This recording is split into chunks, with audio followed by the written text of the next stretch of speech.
If you like this video, please give it a thumbs up, comment, and subscribe to my YouTube channel, as well as follow me and subscribe to me on all my other social media platforms.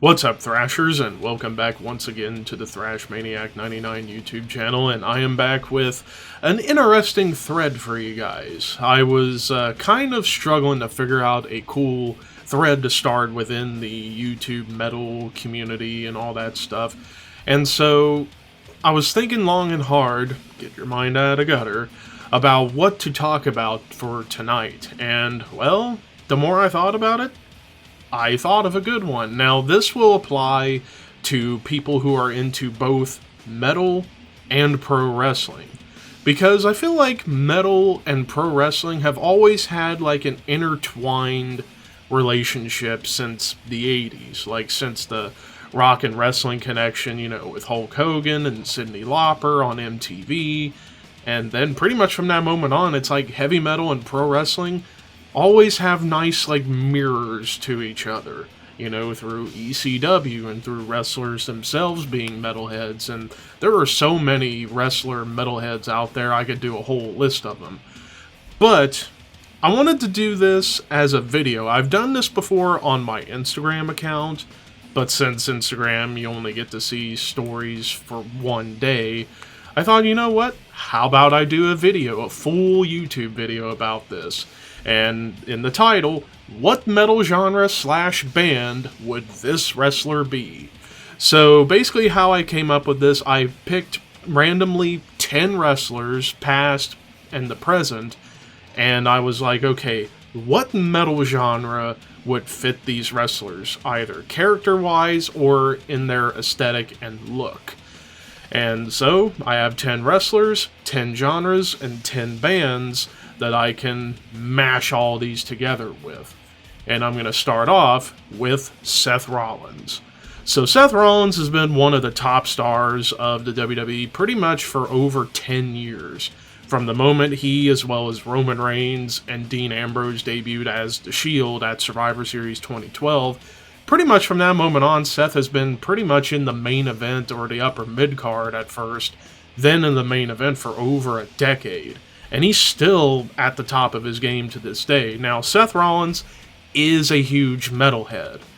And, well, the genre that I would give Seth Rollins would be metalcore. And principally because, well, Seth Rollins, he's a big metalcore fan, and also, like, his theme songs have always had, like, a metalcore vibe to them.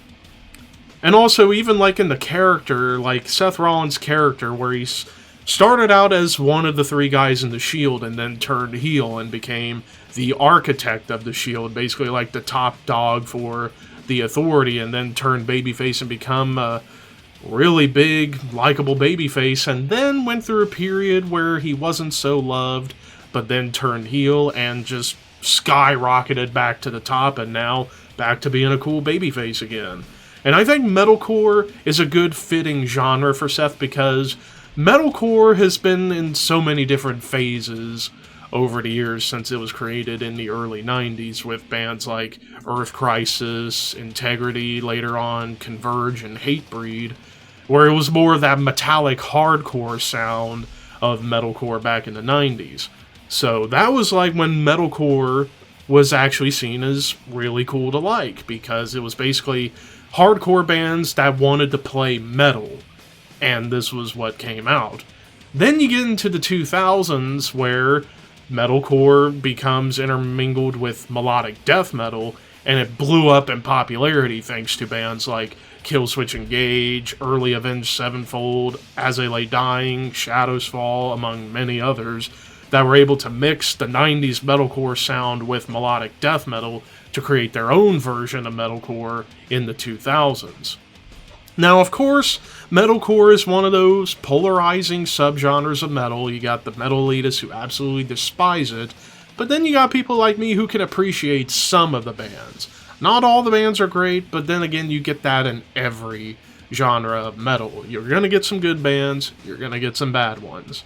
And Seth Rollins definitely, like I said, like 2019 was definitely the year where fans were starting to turn on him because of comments he was making about Kenny Omega on Twitter, and then the Bray Wyatt stuff didn't help, but then when he turned heel, he became cool again. Now, the band from metalcore that I would compare Seth Rollins with is Killswitch Engage. Because Killswitch Engage has had an interesting kind of trajectory in their career. You know, the first album, very much kind of unknown, and then you get to 2002's Alive or Just Breathing, and then suddenly they blow up in popularity, then get even more popular when Adam Jones joins the band in 2004 with the album End of Heartache, and just kept growing the machine over the next several years with As Daylight Dies, the second self-titled. And then they went through a period where they weren't so popular, and that was when Howard Jones left, but when they got Jesse Leach back, you had Disarm to Descent, where they rose back to the top. And then, since then, they've been kind of on a steady flow in terms of their quality control with the last two albums. Like, they're good, but they still, I feel, are kind of missing a little bit of something. Whereas Seth Rollins, currently as a babyface, it's like he's almost there to being full-fledged babyface. Still has a little bit of remnants of his heel gimmick from just before he turned face last fall.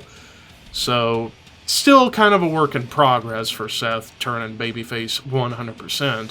Like, Killswitch is still trying to regain the momentum they had back in the 2000s.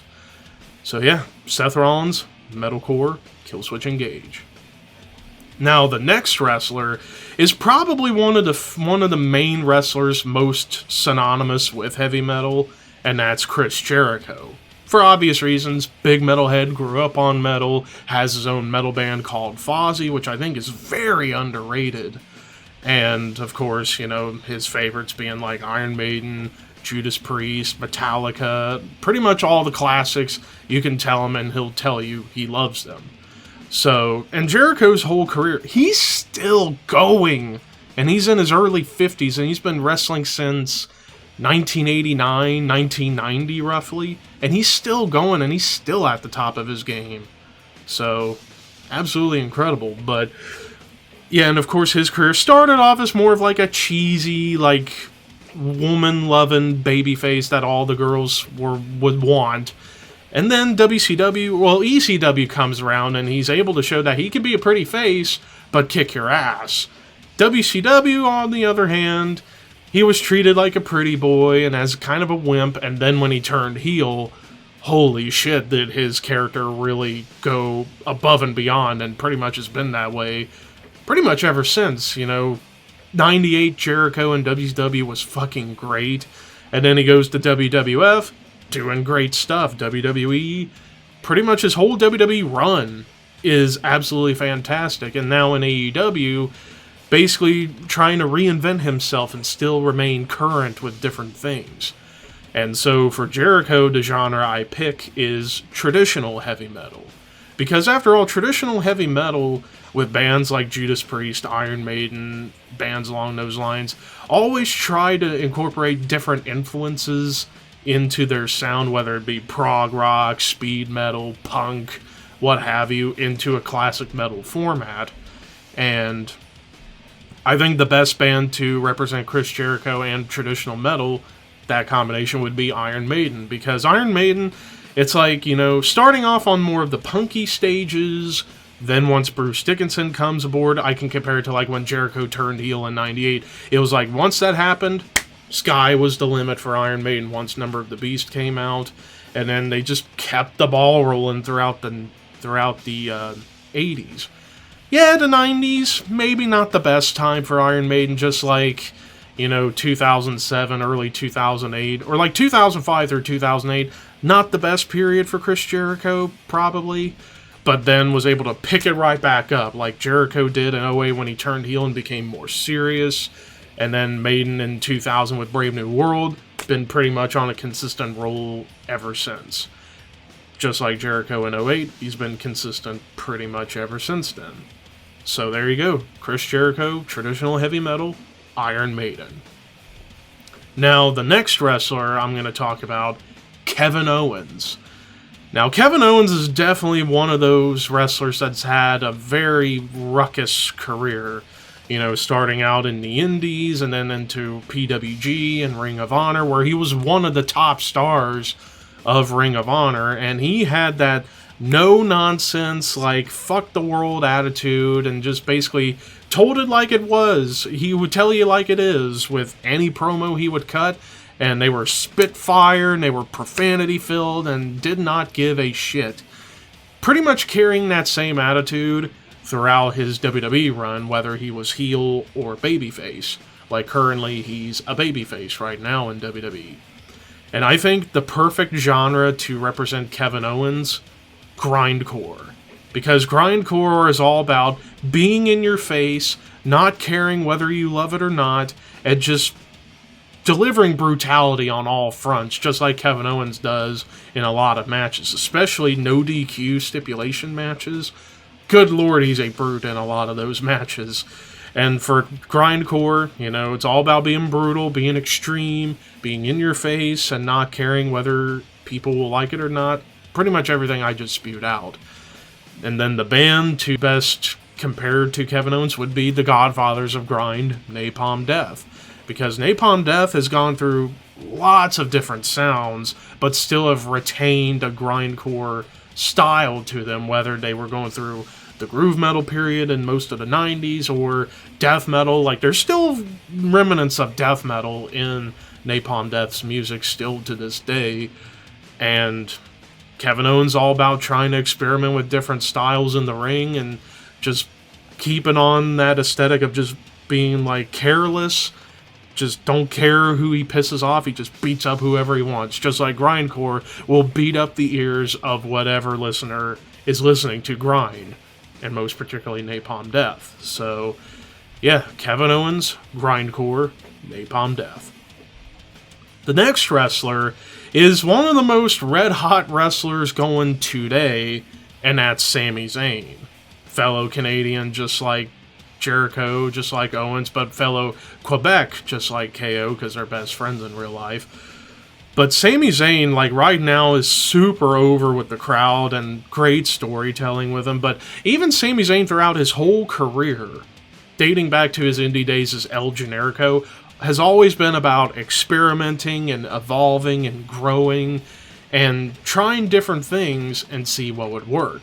Whether it was being the goofy, terrible promo of El Generico, or the original Sami Zayn from 2013 through 2017, where he was like the real heart and soul of the WWE, like one of the most likable characters of all time, and then becoming a great heel with just being like, just don't care, I'm going to say what I want, and now currently being back to somewhat original Sami Zayn again, being a great babyface.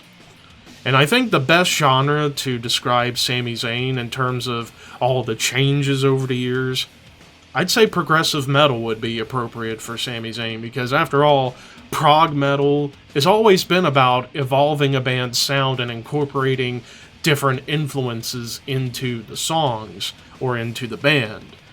Like, whether it be like classical, jazz, the blues, folk music, or extreme music, avant-garde stuff, like basically just combining it all with long songs or songs that don't follow the classic verse, chorus, bridge idea. Like, you can still do it, but throw in completely random sections afterwards, and then just really go to town with the song, whether it be keeping a great riff going, some cool polyrhythms, all the 9 yards. And I think the best band to describe Sami Zayn would be Dream Theater, because with Sami Zayn, in terms of recently, especially within the last year, has been storytelling, like story-driven. And Dream Theater's music is all about telling stories, whether it's fantastical or reality-based or something you could see in a film. I think Dream Theater is the perfect representation of, like, Sami Zayn's entire career in terms of evolution, experimentation, and being storytelling all the way through. So yeah, prog metal, Dream Theater for Sami Zayn. Next wrestler, man, we're already about to be halfway through and we're still got a long way to go. But the next wrestler is going to be Matt Hardy. And I know this might sound like a random as fuck pick, but Matt Hardy I wanted to talk about because it's like his whole career is always been like either seen as like second best to Jeff Hardy, or most importantly, he's been always about experimenting and kind of grab bagging from so many different things and see what works and what doesn't work, whether it be the classic V1 era or when he was full-fledged babyface in 2004 and 2005, or teaming with the Hardys to like really work together to build tag teams up, or broken Matt Hardy where he would go a little weird and a little bit crazy, and I think the perfect genre to describe Matt Hardy would be alternative metal, because alternative metal, not to the extent of prog metal or even avant-garde metal, but alternative metal with its mixture of alternative rock and heavy metal, and also trying to be very grab bag from other places that were not very conventional for metal, like funk music and R&B and hip-hop. It would be like a tale of like, okay, why don't we mix this style with some like funky bass, see what happens. And a lot of times, it works. And I think the perfect band to represent Matt Hardy's career would be Faith No More. Because Faith No More, pretty much ever since they started, they've been an amazing band that's never been afraid to take a chance on something that may not work, but it does work in the end. Whether it's doing like hip-hop metal or rap metal, whatever you want to call it, doing funk stuff, doing some prog things, or just getting flat-out death metal in certain times, like the song Malpractice, for example. I'd think of that as like almost a death metal song done by Faith No More. Or getting like really somber and soft, or just getting soundscapey and just getting into like the really weird territory. And I think Matt Hardy definitely fits the Faith No More bill in terms of experimenting, being very much grab-bagging from so many places, and getting downright crazy sometimes. Most particularly, V1 and Broken Matt. So yeah, Matt Hardy, alternative metal, Faith No More. So, why don't I grab a drink real quick? Because now, on to the second half. And now we get into some real heavy hitters in terms of wrestlers, bands, and genres. But the next wrestler I'm going to talk about is Randy Orton. Of course, Randy Orton's career that's been going on for nearly 25 years. And he's still relatively young. He's only in his early 40s. And he's still, depending on what's happening with his back, he could probably still go a few more years, give or take, depending on if he can keep his health in check. But Randy Orton, like his whole career, you know, of course he was given the nepotism treatment because he was the son of Cowboy Bob Orton Jr., grandfather of Bob Orton Sr., but he had to work twice as hard to be accepted into the wrestling business, and it paid off for him, and look at the career he's had, you know, almost like, I think he's a 13 or 14 time world champion, multiple time Intercontinental champion, multiple time tag champion, US champion, Royal Rumble winner, Money in the Bank winner. Basically, he's done it all pretty much. Now, in terms of his wrestling style and his character, his wrestling style is very methodical, very cerebral, and basically like, I'm just gonna pick a body part apart and just go to town on it and just wear him down in a slow, methodical manner to, like, really just, like, drive it, like, drill it in there. And I think the best genre to represent Randy Orton would be doom metal. Because doom metal is all about slow, melancholic atmosphere, as well as being cerebral with its riffing, like, downright heavy, but slow, just to, like, really get you to pay attention to what the hell is going on musically.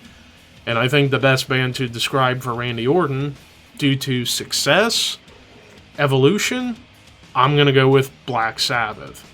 Because when you look at Black Sabbath's career, you know, the godfathers of heavy metal as a whole, the godfathers of doom, always retained like a mid-tempo, slow, vibe in many of their songs. They can get fast at times. Randy Orton can get quick in the ring at times as well. But Sabbath, one of the most beloved bands of all time, and Randy Orton has become a beloved wrestler, whether people want to admit it or not. It's the truth. He's still one of the most popular stars in pro wrestling to this day and will be forever.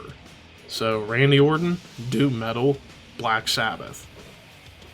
Now, next up, we're going to talk about my favorite wrestler of all time, Stone Cold Steve Austin.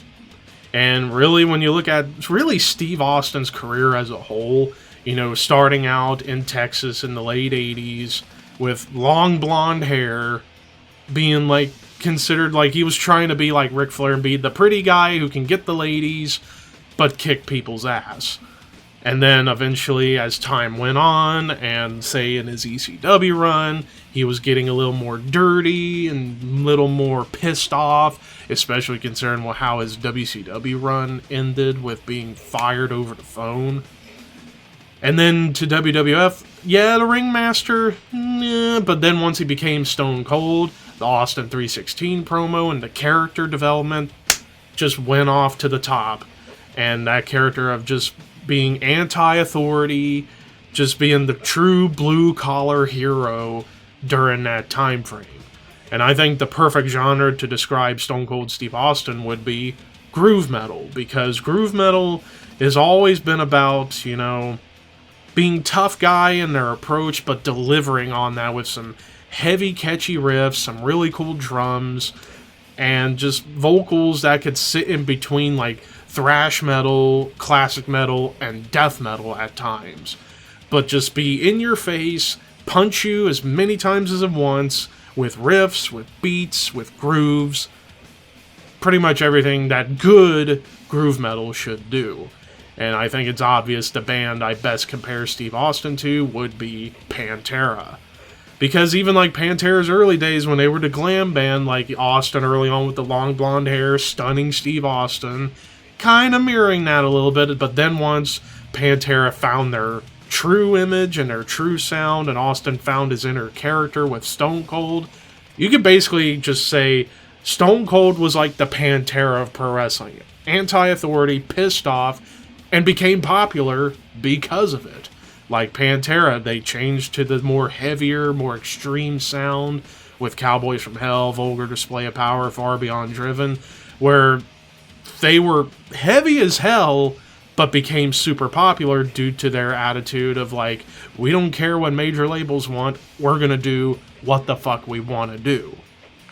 Just like Steve Austin telling Vince McMahon, I'm not gonna do what you tell me to do, I'm gonna do what I want and you're gonna like it. So that's the best way to describe both. So yeah, Steve Austin, groove metal, Pantera. Now we get to another well-known metalhead within the world of pro wrestling, and that is Triple H. Now retired, currently the head of creative for WWE, and has done a solid job with all the stuff that he's come up with. Now, when it comes down to Triple H's career, starting off more with the terrorizing or terrorizer stuff, and then WCW, he was Jean-Paul Levesque, and then Hunter Hearst Helmsley in the WWF, showcasing this guy has potential. And then, of course, DX, and then the Cerebral Assassin, the Game, the King of Kings, basically just becoming I'm gonna punish you however I feel like punishing you, whether it's with a sledgehammer, the pedigree, the spine buster, you're gonna get your ass beat in some regard.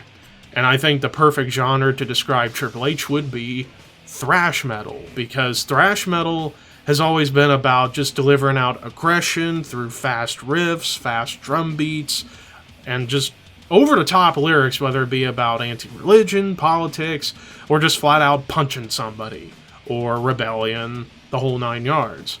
And I think Triple H, especially in the DX era, was all about being rebellious, just like thrash metal. And I think the perfect band to describe Triple H would be, ironically, his and my favorite band of all time, Metallica. Because when you look at it, it's like, yeah, there are still some Triple H haters out there saying that he only got what he got because he married into the family, when he was already a legend before he married Stephanie. And I could kind of mirror that with Metallica on the Black Album. People thinking, oh, they sold out to make money. When, yeah, they sold out every seat at their venues. Which is what you want to do as a band.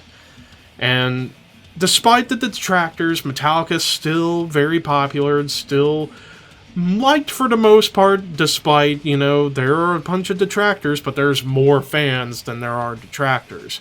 Just like Triple H still has his detractors, but still has his fans. And I think thrash as a whole has kind of that same vibe. Like, people say it's trash, but there's most of us who say it's thrash. So yeah, Triple H, thrash metal, Metallica. Now to the penultimate wrestler on this list, and that is Sting. So yeah, Sting's whole career has been defined by a major thing, and that's face paint. But the characterization of the face paint has varied over the years.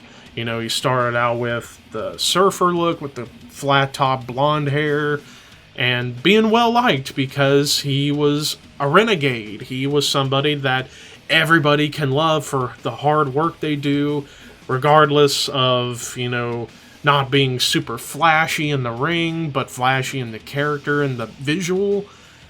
But then, especially with Crow Sting and Joker Sting, where his hair is black, he's wearing black and white face paint, or Joker when he had the red in there too. But then the character changed, especially in the Crow era, to being more filled with sorrow and filled with darkness. And then Joker just going flat out psychotic or evil at times. And I think there's no better genre to describe Sting than black metal. Because black metal, early on, like with bands like Venom and Bathory and Hellhammer and to some extent Celtic Frost, even though I think they're closer to death metal than black metal for me personally. But like early black metal or proto-black or first wave black metal, you know, it was well loved by most metalheads because of just the more sleazy approach, the more like let's party vibe. And then you get the Norwegian bands that got darker and more, some bands getting more filled with sorrow and atmosphere, you know, bands like Emperor and Enslaved and bands along those lines, or even bands outside of those like Borknagar, for example, or even Dissection, even though they're also considered death metal or melodic death metal at the same time. But I think the perfect band to describe Sting, particularly the Crow era, Emperor. Because, you know, you combine like the visuals of early Crow Sting with something from Emperor, and it just fits like a custom-made glove, because Emperor, one of the most beloved black metal bands of all time for being more bombastic and atmospheric and filled with anguish and sorrow, and but with like a cool symphonic element on top. And just, you can't go wrong with Emperor. So I think Sting perfectly fits black metal, and Emperor is the band. Now we're to the final wrestler, and probably the wrestler that everybody's most curious to hear me talk about in this video in terms of the metal style and band. And that wrestler is, of course, The Undertaker. One of my all-time favorites, my second favorite behind Steve Austin. But The Undertaker, I mean, just look at his whole run in the WWF, WWE, you know, always filled with darkness and death. But the way it's portrayed varied over the years. Like, early on, he was like the Western mortician, and then in the mid-90s, he was the dead man proper. Then, late 96 through late 98, he was more filled with sorrow and filled with even more darkness. And then Ministry era Undertaker, flat out satanic and just evil. And then you get Biker Taker, which was more destructive and more in your face and more just pummeling you with stuff. And then after the American Badass and Big Evil era, where he went back to the Dead Man and kind of hybridized everything, was amazing. And I think the perfect genre, and I think it's pretty self-explanatory, the genre fitting for Undertaker is death metal. And because, after all, death metal, all about darkness, all about death, all about evil, all about the dark side of life, essentially. And death metal over the years has evolved into so many facets, whether it be blackened death, mellow death, death doom, brutal death, tech death, death grind, even deathcore. It's just evolved into so many different things out there in metal.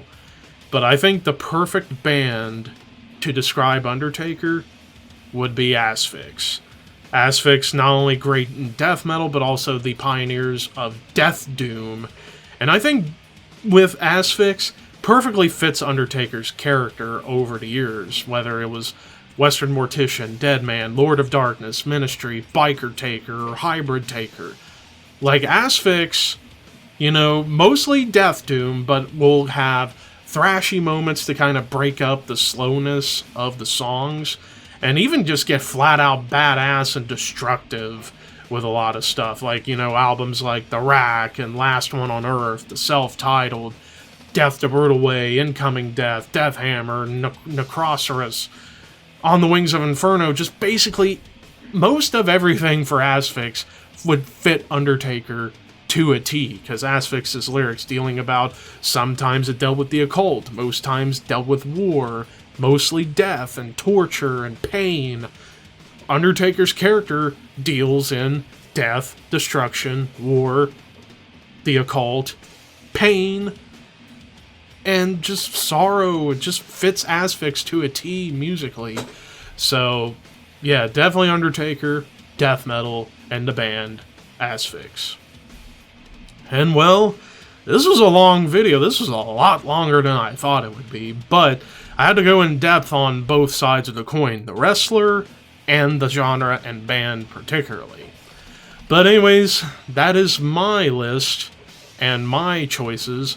For those of you who are watching this video that make videos on YouTube about metal, or even wrestling that loves metal, or a metalhead that loves wrestling, basically if you are a metal lover and a wrestling lover, I would love for you guys to do a response to this.